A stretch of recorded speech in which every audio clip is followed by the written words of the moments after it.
बुद्ध का धम्म ही एकमात्र ऐसा धम्म है जिसे वैज्ञानिक रूप से जागृत समाज स्वीकार कर सकता है। इसके बिना ये समाज विनाश की ओर अग्रसर होगा। इस आधुनिक दुनिया में बौद्ध धर्म ही एकमात्र ऐसा धर्म है जो मानवता को बचा सकता है।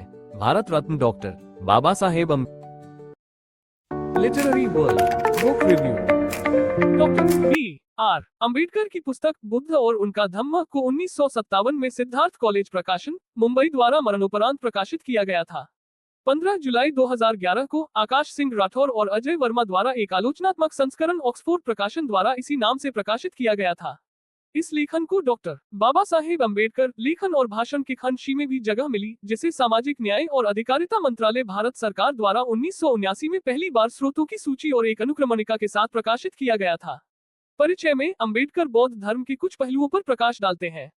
अम्बेडकर कहते हैं कि बुद्ध की शिक्षाओं को अपनाने वाले भारतीयों की संख्या में उल्लेखनीय वृद्धि हुई है और तर्क देते हैं कि निकायों के आधार पर बुद्ध के जीवन और शिक्षाओं पर एक स्पष्ट और विशद बयान किसी ऐसे व्यक्ति को प्रस्तुत करना एक दायित्व बन जाता है जो गैर बौद्ध है। फिर वह बौद्ध धर्म की समस्याओं पर चर्चा करते हैं। पहली समस्या बुद्ध के जीवन की मुख्य घटना से संबंधित है, जो परिव्राज है। अम्बेडकर का दावा है कि बुद्ध के लिए अपने जीवन में पहली बार उन 3 दृश्यों को देखना असहनीय था जिन दृश्यों ने उन्हें परिव्राज लेने के लिए प्रेरित किया। परिव्राज 29 वर्ष की आयु में। अम्बेडकर यह भी कहते हैं कि किसी के लिए इस तरह के दावे पर विश्वास करना उचित नहीं है कि बुद्ध ने केवल उन 3 दृश्यों के कारण परिव्राजक ग्रहण किया। कुछ अन्य कारक भी रहे होंगे जो परिव्राजक ग्रहण करने के लिए उनके मन को बनाने में महत्वपूर्ण रहे होंगे।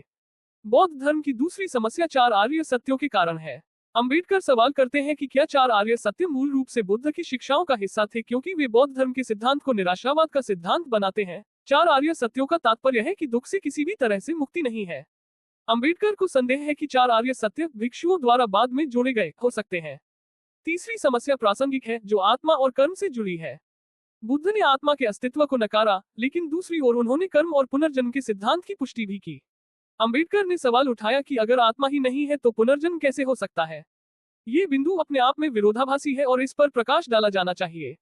चौथा सवाल बुद्ध द्वारा भिक्षु बनाने के उद्देश्य से जुड़ा है। अम्बेडकर सवाल करते हैं कि क्या भिक्षु बनाने के पीछे बुद्ध का उद्देश्य एक आदर्श व्यक्ति बनाना था या एक समाज सेवक बनाना था। अगर एक भिक्षु आदर्श व्यक्ति है तो वह बौद्ध धर्म के प्रचार प्रसार के लिए किसी काम का नहीं है, क्योंकि वह एक स्वार्थी व्यक्ति है। बौद्ध धर्म का भविष्य इस सवाल पर निर्भर करता है और इसका समाधान किया जाना चाहिए। अम्बेडकर महाबोधि समाज की पत्रिका की सांसारिक और नीरस प्रकृति के बारे में भी बात करते हैं। अम्बेडकर कहते हैं, इसकी नीरसता इस तथ्य के कारण है कि यह पाठकों के निष्क्रिय समूह पर ही निर्भर करती है। ये पत्रिका संवादात्मक नहीं है और इसलिए एक सामान्य पाठक को इसे पढ़ने में शायद कठिनाई होगी। बुद्ध और उनका धम्म नामक पुस्तक को 8 पुस्तकों में विभाजित किया गया है। पुस्तक आई में बुद्ध की यात्रा, बोधिसत्व के बुद्ध बनने की उल्लेखनीय यात्रा पर चर्चा की गई है। पहली पुस्तक बुद्ध के प्रारंभिक जीवन का स्पष्ट, विशद और विस्तृत विवरण देती है। सिद्धार्थ गौतम का जन्म आधुनिक नेपाल के लुम्बिनी में शुद्धोधन और महामाया के घर हुआ था। 8 वर्ष की आयु में बुद्ध ने अपनी शिक्षा शुरू की। उन्होंने सभ्यमिता के मार्गदर्शन में अपने समय में प्रचलित सभी दार्शनिक प्रणालियों में महारत हासिल की। इसके अलावा बुद्ध ने एक भारद्वाज से एकाग्रता और ध्यान का विज्ञान सीखा, जिसका आश्रम कपिलावत्सु में था। 16 वर्ष की आयु में सिद्धार्थ का विवाह यशोधरा से हुआ और लंबे समय तक विवाहित जीवन के बाद उन्हें राहुला नाम का एक बेटा हुआ।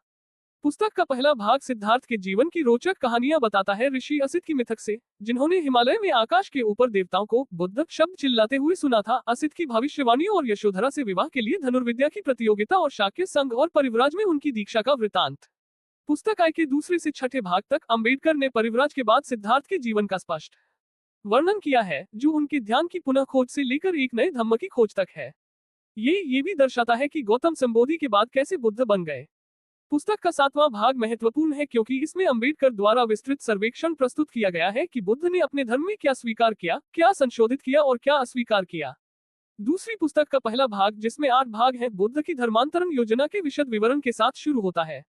बुद्ध की योजना में धर्मांतरण के 2 अर्थ हैं, संघ नामक भिक्षुओं के आदेश में धर्मांतरण, जिसमें उपसमेद नामक एक समारोह शामिल होता है, और एक गृहस्थ का धर्मांतरण जिसमें कोई समारोह शामिल नहीं होता है। पुस्तक का दूसरा भाग परिव्राजक के बाद के जीवन का विशद विवरण बताता है, जो सारनाथ में उनके आगमन से शुरू होकर उनके ऐतिहासिक प्रथम उपदेश तक है। दूसरे भाग में 5 परिव्राजकों की प्रतिक्रिया का भी विवरण है। बुद्ध ने एथि भिक्वे, भिक्षुओं में आओ मंत्र का उच्चारण करके 5 परिव्राजकों को स्वीकार किया।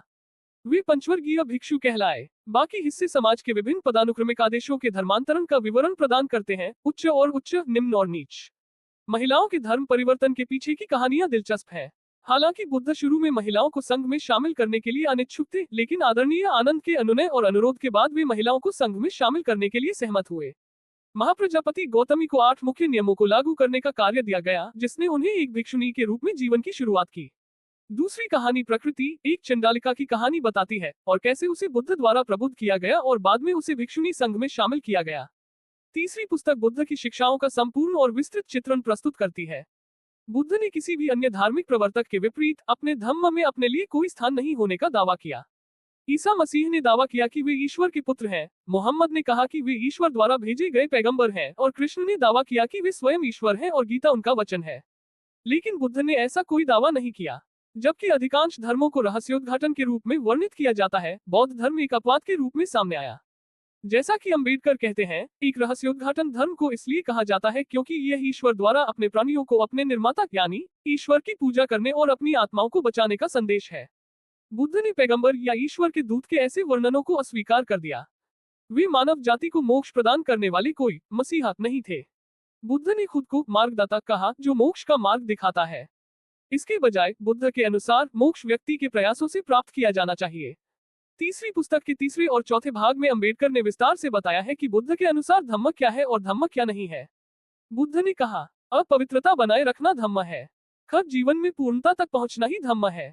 ग निर्वाण में रहना ही धम्म है। डी तृष्णा का त्याग करना धम्म है। ई यह मानना कि सभी यौगिक चीजें अनित्य हैं धम्म है। च ये स्वीकार करना कि कर्म ही नैतिक व्यवस्था का साधन है धम्म है। बुद्ध ने ये भी बताया कि धम्म क्या नहीं है। अलौकिक में विश्वास धम्म नहीं है। बी ईश्वर में विश्वास मूलतः धम्म का हिस्सा नहीं है। ग ब्रह्म से एकता पर आधारित धम्म मिथ्या धम्म है। डी आत्मा में विश्वास धम्म नहीं है। ई बलिदान में विश्वास धम्म नहीं है। च धम्म के बारे में किताबें पढ़ना धम्म नहीं है। छ धम्म की पुस्तकों की अचूकता में विश्वास करना धम्म नहीं है। चौथी पुस्तक में इस बात पर विस्तृत जानकारी दी गई है कि धम्म किस तरह धर्म से अलग है, धर्म के उद्देश्य क्या है और धम्म उनमें नैतिकता का क्या स्थान है। मेरी राय में चौथी पुस्तक शायद सबसे महत्वपूर्ण है क्योंकि यह धर्म और धम्म के बीच की रेखा खींचती है। अंबेडकर ने इन महत्वपूर्ण विरोधाभासों को कुशलता से रेखांकित किया है। एक ऐसे व्यक्ति के रूप में जो कभी बुद्ध के विचारों और शिक्षाओं से परिचित नहीं हुआ है, धर्म और धम्म के बीच के अंतर पर सवाल उठाना स्वाभाविक है। और यह पुस्तक संभवतः उन सभी संभावित प्रश्नों का उत्तर देने में सफल होती है जो विचारों को समझते समय पाठक के मन में उठते हैं। पांचवी पुस्तक में संघ के लिए महत्वपूर्ण दिशा निर्देश, भिक्षुओं के कर्तव्य और भिक्षु के बारे में बुद्ध की अवधारणा बताई गई है। छठी पुस्तक में बुद्ध के समकालीनों, उनके उपकारकों, उनके शत्रुओं, उनके आलोचकों तथा उनके मित्रों और प्रशंसकों के बारे में चर्चा की गई है। पुस्तक में इस बात का रोचक विवरण दिया गया है कि किस तरह बुद्ध पर कुछ लोगों द्वारा धर्म परिवर्तन का आरोप लगाया गया तथा उन पर परजीवी होने का आरोप लगाया गया। जैनियों द्वारा उन पर हत्या का झूठा आरोप भी लगाया गया और यह भी नहीं कहा जा सकता कि बुद्ध को ब्राह्मणों से भी निरंतर प्रतिरोध का सामना करना पड़ा। छठी पुस्तक के तीसरे भाग में बौद्ध धर्म की कुछ आलोचनाएं हैं। इसमें उन आलोचकों के बारे में बताया गया है जिन्होंने संघ में खुले प्रवेश, व्रतों के नियमों, अहिंसा तथा सद्गुणों के प्रचार का विरोध किया। ये बौद्ध धर्म में निराशावाद के बहुचर्चित विषय पर भी प्रकाश डालता है। सातवीं पुस्तक बुद्ध के अंतिम दिनों का विवरण देती है। बुद्ध की मृत्यु मल गणराज्य के कुशीनगर में लगभग 80 वर्ष की आयु में हुई थी। उनकी अस्थियों को लेकर झगड़ा हुआ था, जिसे बाद में शांतिपूर्वक और सौहार्दपूर्ण तरीके से सुलझा लिया गया था। आठवीं और अंतिम पुस्तक बुद्ध के बारे में बात करती है उनकी शारीरिक बनावट, नेतृत्व करने की उनकी क्षमता, उनकी पसंद और नापसंद, उनकी मानवता और साथ ही प्रत्यक्षदर्शियों की गवाही। अंबेडकर ने पुस्तक का समापन बुद्ध के बारे में दुनिया भर की प्रसिद्ध हस्तियों को श्रद्धांजलि देते हुए किया है। उपसंहार में 2 प्रार्थनाएं भी हैं, जिनके नाम है उनके धम्म को फैलाने की शपथ और उनके अपने वतन लौटने की प्रार्थना। अंबेडकर की पुस्तक बुद्ध और उनका धम्म निस्संदेह उन सभी के लिए एक अनिवार्य मार्गदर्शिका है जो बुद्ध के जीवन और शिक्षाओं के बारे में खुद को शिक्षित करना चाहते हैं। बौद्ध धर्म पर अंबेडकर के कार्यों ने भारत में आधुनिक बौद्ध पुनर्जागरण को गति दी। उनके कार्यों ने हजारों दलितों को अपने सामाजिक और व्यक्तिगत बेहतरी के लिए बौद्ध धर्म अपनाने के लिए प्रेरित किया है। उनके कार्यों ने 1970 के दशक में दलित पैंथर्स और ऐसे अन्य समूहों के गठन का मार्ग प्रशस्त किया।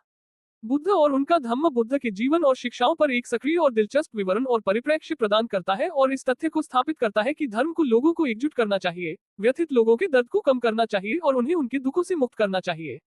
ये बुद्ध के जीवन और शिक्षाओं को एक सुसंगत कार्य में एक साथ लाता है। हालांकि धम्म को बुद्ध की शिक्षाओं की व्याख्या माना जाता है, लेकिन यह अंबेडकर का राजनीतिक मुखरता है जो पाठ को प्रभावित करता है और इसके ऐतिहासिक महत्व को स्थापित करता है।